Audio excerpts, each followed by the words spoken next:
విద్యార్థులు దీనికోసం మళ్లీ కొత్తగా రిజిస్ట్రేషన్ చేసుకోవాల్సిన అవసరం లేదని, పాత వివరాలనే పరిగణలోకి తీసుకుంటామని ఎన్డీఏ స్పష్టం చేసింది. అదనపు ఫీజు కట్టాల్సిన పని లేదని తెలిపింది. ఇదివరకు చెల్లించిన ఫీజును రిఫండ్ చేస్తామని, త్వరలోని కొత్త అడ్మిట్ కార్డులు జారీ చేస్తామని అధికారులు వెల్లడించారు. అలాగే పేపర్ లీక్ ఆరోపణలపై దర్యాప్తును సీబీఐకి అప్పగించింది. ఈ గేస్ పేపర్ ఎలా బయటకు వచ్చింది, దీని వెనుక ఏదైనా ముఠా ఉందా అనే కోణంలో సీబీఐ సమగ్ర విచారణ జరపనుంది. దర్యాప్తునకు అవసరమైన అన్ని రికార్డులు, డేటాను ఎన్డీఏ స్వయంగా సీబీఐకి అప్పగించింది.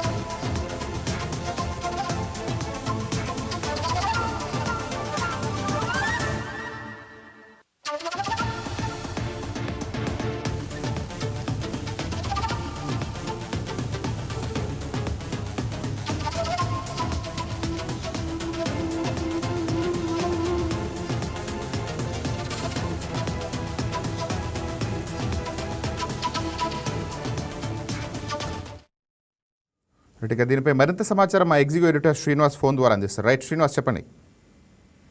రైట్ రాజేంద్ర, ఏదైతే నీట్ పరీక్ష 2026 నీట్ పరీక్షను రద్దు చేస్తూ కొద్దిసేపటి క్రితమే ఎన్ఐటి ఆదేశాలు జారీ చేయడం జరిగింది. ఏదైతే రాజస్థాన్ లో పేపర్ లీకేజ్ జరిగిందని చెప్పి నిర్ధారణకు వచ్చిన తర్వాతనే పరీక్షను రద్దు చేస్తూ నిర్ణయం తీసుకోవడం జరిగింది. ఏదైతే మే 3న ఈ నీట్ ఎగ్జామ్ జరిగింది, దేశవ్యాప్తంగా కూడా ఈ ఎగ్జామ్ నిర్వహించడం జరిగింది. ప్రతి ఏడాది కూడా నీట్ ఎగ్జామ్ దేశవ్యాప్తంగా నిర్వహిస్తారు.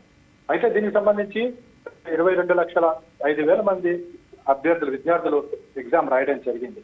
అయితే మే 3న ఈ పరీక్ష జరిగింది. కానీ దానికి 1-2 రోజుల ముందుగానే పేపర్లు లీకేజ్ అయ్యాయి అని చెప్పేసి నిర్ధారణకు రావడం జరిగింది. మొత్తం రాజస్థాన్ కేంద్రంగా ఈ పేపర్ లీకేజ్ జరిగిందని చెప్పేసి పూర్తిస్థాయిలో నిర్ధారణకు వచ్చిన తర్వాతనే ఈ ఎగ్జామ్ ను రద్దు చేస్తూ ప్రభుత్వం ఎన్ఐటి నిర్ణయం తీసుకోవడం జరిగింది.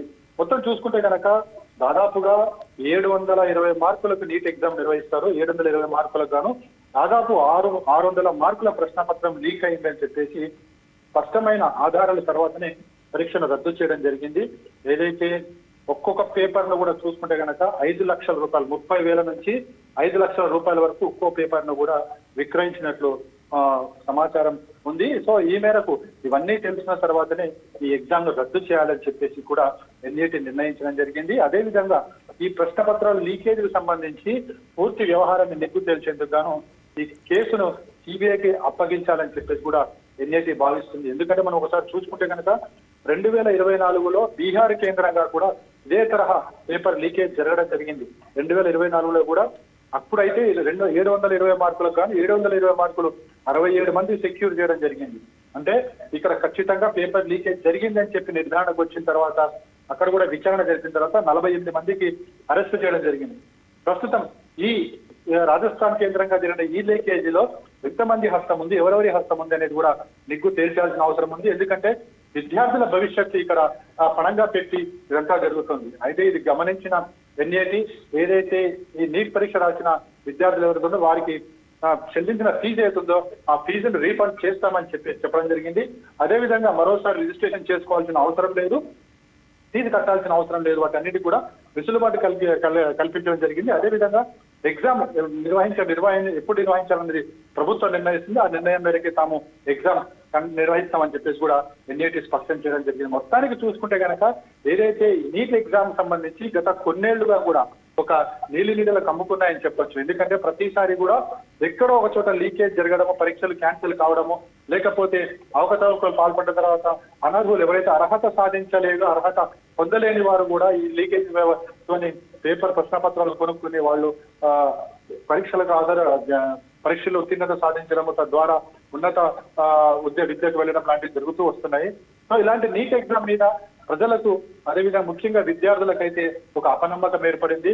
దీనికి సంబంధించి కేంద్ర ప్రభుత్వం ఖచ్చితంగా కఠిన చర్యలు తీసుకోవాలని చెప్పేసి విద్యార్థుల తల్లిదండ్రులు భావిస్తున్నారు. ఎందుకంటే ఈ నీట్ ఎగ్జామ్ సంబంధించి జాతీయ స్థాయిలో ఎలిజిబిలిటీ టెస్ట్ ఇటు మెడికల్ కావచ్చు, అదేవిధంగా ఆయుష్ కావచ్చు, ఇలా వైద్య రంగానికి సంబంధించిన టెస్ట్ ఇక్కడ ఎంట్రన్స్ టెస్ట్ ఉంటుంది.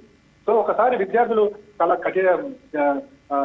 ప్రిపేర్ అయిన తర్వాత ఎగ్జామ్ రాసిన తర్వాత మళ్ళీ ఎగ్జామ్ రాయాలంటే కనుక వాళ్ళకు ఒక ఇబ్బంది కలుగుతుంది. అదేవిధంగా ముందు వచ్చిన ర్యాంకు మళ్ళీ రాకపోవచ్చు.